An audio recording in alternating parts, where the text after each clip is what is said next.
अभी स्टार्ट करते हैं हम लोग न्यूक्लिक एसिड्स के बारे में। बहुत बहुत ज्यादा इंपॉर्टेंट बायोमोलिक्यूल्स हैं। अगर आप लिखोगे तो कैसे लिखोगे? बायोलॉजिकली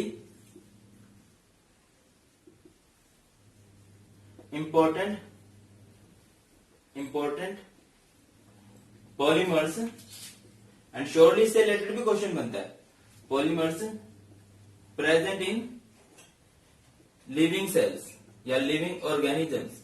एंड सबसे जरूरी बात था, मैक्सिमम जो बायोमोलिक्यूल्स है ना वो हमें बाहर से लेने पड़ते हैं, बट ये जो होते हैं न्यूक्लिक एसिड होते हैं, ये हमारी बॉडी के अंदर प्रेजेंट होते हैं। इनकी हमें बाहर से जरूरत नहीं पड़ती है।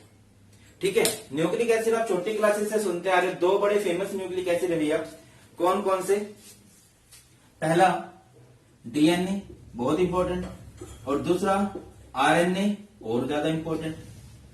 ठीक है, अगर इसकी एक और डेफिनेशन होती है, दीज आर दी पॉलीमर्स, ध्यान समझना इस बात को, पॉलीमर्स ऑफ न्यूक्लियोटाइड। मतलब जब बहुत सारे न्यूक्लियोटाइड जुड़ते हैं तो जो पॉलीमर बनता है, उस पॉलीमर को हम लोग क्या बोलते हैं? उस पॉलीमर को हम लोग बोलते हैं न्यूक्लिक एसिड। अब बात यह है सर, न्यूक्लियोटाइड के अंदर क्या क्या होता है? न्यूक्लियोटाइड के अंदर तीन चीजें मेन होती हैं। कौन कौन सी भाई? First is nitrogenous base. Focus करना मेरी बात पे, क्या होता है? Nitrogenous base. Second sugar, and third is phosphate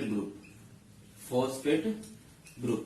जब इसको पूरा देखोगे ना, बहुत आसानी से समझ में आ जाएगा। मैं बिल्कुल एक एक चीज समझा रहा हूं आपको। ठीक है, अभी नाइट्रोजीनियस बेस के आगे दो टाइप होते हैं, कौन कौन से? First is purine, second is pyrimidine। Purine and pyrimidine। Now what is purine? Purine के तीन टाइप हैं, AGC। बोले तो adenine, second is guanine, third is cytosine. अब pyrimidine की बात करें तो वो भी दो टाइप हैं, कौन कौन से? T and U। T बोले तो थाइमाइन, एंड U का मतलब यूरासिल। होती है बात क्लियर? आगे बात करते हैं शुगर की। शुगर दो टाइप की है भैया, कौन कौन सी है? पहली deoxyribose, and second is ribose. Deoxyribose and ribose. Actual में जो पूरा नाम होता है, इसका नाम होता है बीटा 2 डीऑक्सीराइबोज, एंड इसका नाम होता है बीटा राइबोज। बताता हूं मैं आपको इनमें क्या डिफरेंस होता है राइबोज में एंड बीटा राइबोज में। फॉस्फेट ग्रुप की बात करें तो ये कुछ इस तरह से होता है, PO4 2 नेगेटिव, इस तरह से, ठीक है। इन पे नेगेटिव है, एक तरह से इसने बॉन्ड ही बनाना है। ये है भैया किसी भी न्यूक्लियोटाइड में ये तीन चीजें होती हैं, पहला नाइट्रोजीनियस बेस, दूसरा शुगर, तीसरा फॉस्फेट ग्रुप। अच्छा, एक और चीज आपसे पूछी जाती है, एक वर्ड आपको सुनने को मिलेगा न्यूक्लियोसाइड। न्यूक्लियोटाइड तो पता चल गया आपको, एक होता है न्यूक्लियोसाइड। अब भैया न्यूक्लियोसाइड क्या होता है?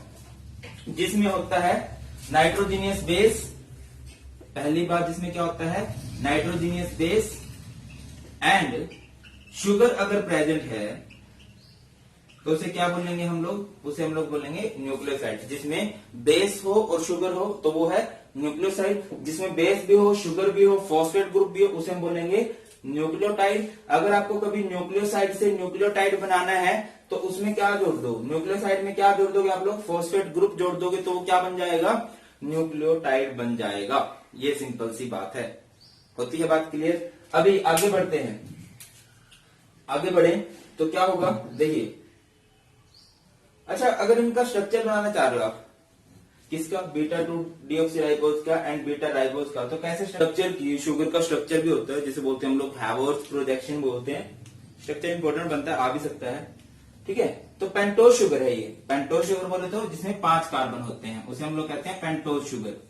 ठीक है, कुछ ऐसे बनते हैं ये। फोकस करना मेरी बात पे, ऐसे इनको आप बनाओगे, ऐसे नहीं, ये अच्छा नहीं बना, कुछ ऐसे। ठीक है, यहाँ पे ऑक्सीजन लगा होता है, और अगर नाम में इनके लगा बीटा बीटा का मतलब होता है OH अबव, यहां पे OH लगेगा, OH H, फिर घुमा दो H OH, फिर सेम रखो H OH, ठीक है। और क्या होगा, यहाँ पे फोकस करना, यहाँ पे H और यहाँ पे लगेगा CH2OH, ये है बीटा राइबोज। ऐसे बीटा 2 डिऑक्सी, देखो ये होती है first position, second, third, fourth, और ये होती है फिफ्थ पोजीशन। 2 डिऑक्सी का मतलब क्या है, डीऑक्सी मतलब इसमें से ऑक्सीजन निकाल दो, डीई का मतलब क्या होता है रिमूवल, सेकंड पोजीशन निकालना है। कुछ ऐसे देखिए, ये है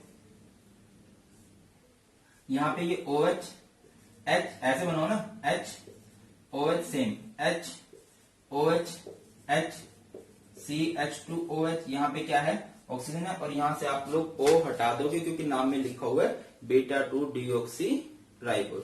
अब नाम से ही समझो, जिसमें सीधा R लिखा है ना, ये वाली शुगर पाई जाती है RNA के अंदर। किसके अंदर पाई जाती है, RNA के अंदर, और जिसमें D लिखा है वो पाई जाती है DNA के अंदर। यहीं से इनका नाम पड़ा है। DNA की फुल फॉर्म अगर पता हो, DNA की फुल फॉर्म क्या होती है, deoxy ribo nucleic acid, nucleic acid, ये वो न्यूक्लिक एसिड है जिसमें डीऑक्सी राइबोज शुगर का काम करती है। और RNA क्या होती है, जिसमें, जिसे हम बोलते हैं राइबो न्यूक्लिक एसिड, जिसमें शुगर का काम कौन करती है, बोल नहीं रहे आप, जिसमें राइबोज शुगर का काम करती है। ये है मेन पॉइंट, क्लियर है, यही इनका स्ट्रक्चर होता है। आगे हम बात बढ़ाते हैं, अगर हम आगे बात बढ़ाएं तो मेन क्वेश्चन बनता है DNA और RNA का डिफरेंस, बहुत ज्यादा इंपॉर्टेंट बनता है, उसको देख लेते हैं जल्दी से।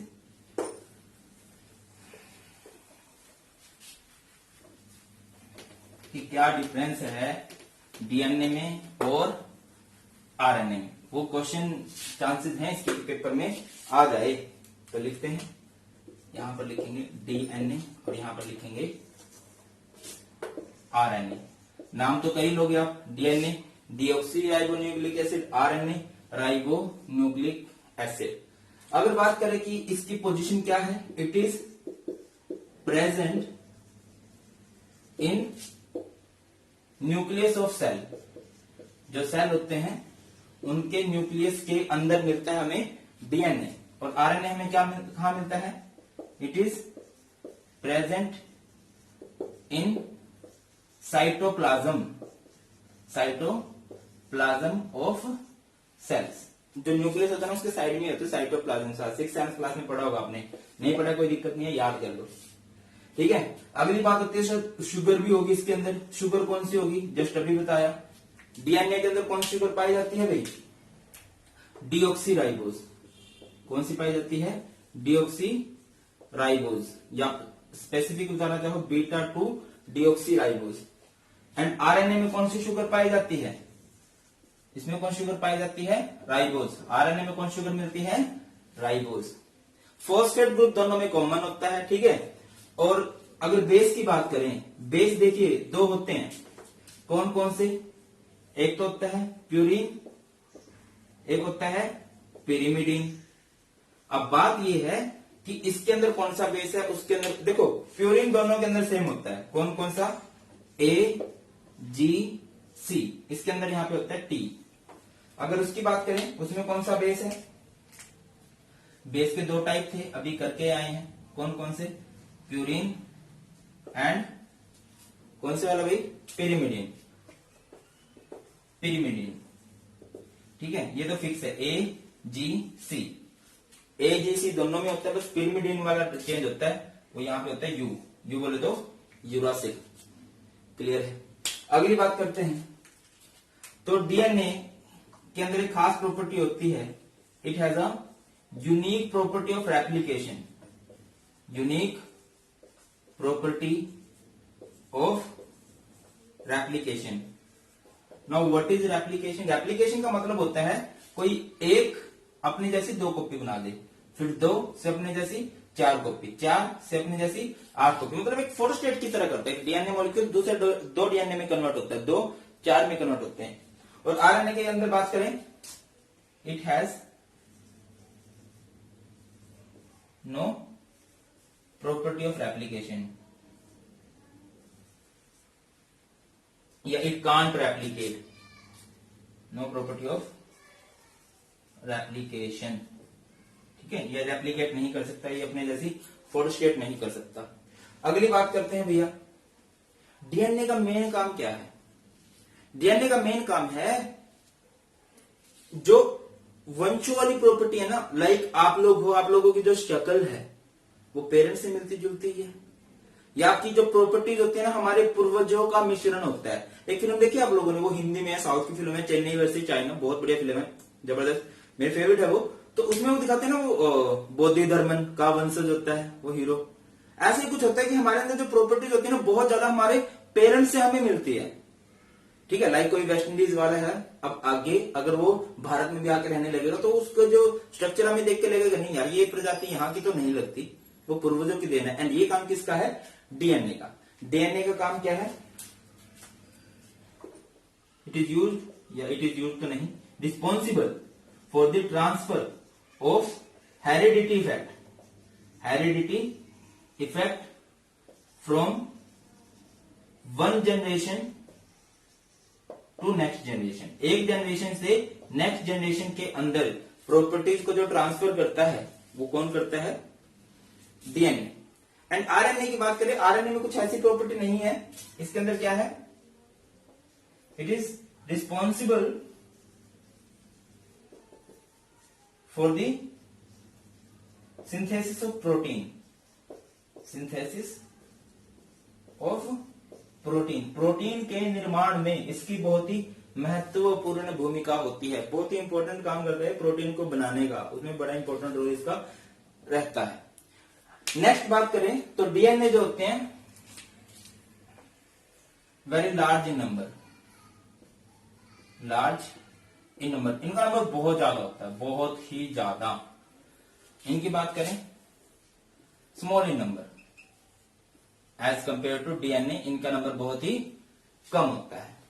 क्लियर है? अच्छा, अगली बात करते हैं तो एक बार आप स्पीडली इसको चिपका दो, जल्दी चिपकाओ इसको। अच्छा, एक और बात यार, डीएनए और आरएनए की जरूरी क्या, डीएनए का जो स्ट्रक्चर होता है ना वो डबल हेलिक्स होता है कुछ इस तरह से, ठीक है। आरएनए का जो स्ट्रक्चर होता है ना वो सिंगल हेलिक्स होता है।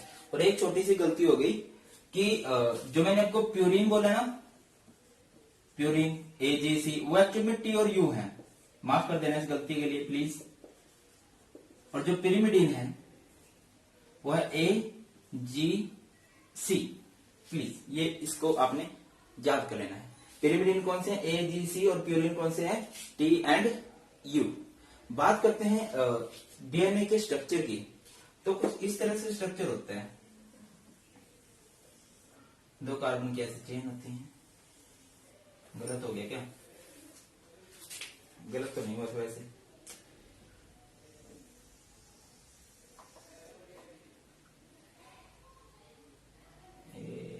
ऐसे जो 3D स्ट्रक्चर था वो किसने दिया था? जे वाटसन ने एंड एफ क्रिक ने, ठीक है। चलो आगे बढ़ते हैं।